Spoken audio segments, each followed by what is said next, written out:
আইনি ব্যাপার আমরা তো বলে দিয়েছি, এসএসসি জানিয়েছে আমাদের তারা সুপ্রিম কোর্টে যেতে চায়, আমরা তাদের সহায়তা করব।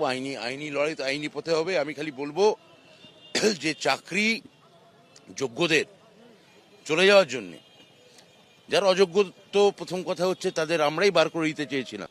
তারা আজকের মহামান্য বিচারপতি যে রায় দিয়েছেন, আমাদের কথাই তিনি শিলমোহর দিলেন। এটাও বোঝা গেল যে এর মধ্যে অনেক যোগ্য আছে এবং অযোগ্যও আছে। তাহলে যোগ্যদের যারা চাকরি চলে যাচ্ছে, আমি জনপ্রতিনিধি হিসেবে বলছি, তাদের ভবিষ্যৎ কি এবং তাদের জন্য বিজেপি যে উল্লাস করছে, এটা আমি রাজ্যবাসীকে দেখতে অনুরোধ রাখছি।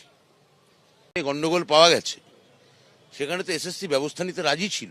আমরা তো আবেদন করে বলেছিলাম যে আপনি যদি বলেন যে যারা অযোগ্য আমরা বার করে দেব, আপনি যদি মহামান্য বিচারপতি আপনি যদি বলেন, বা জাস্টিস গাঙ্গুলির কোর্টে যখন এসএসসি অ্যাপিল, আইনি ব্যাপার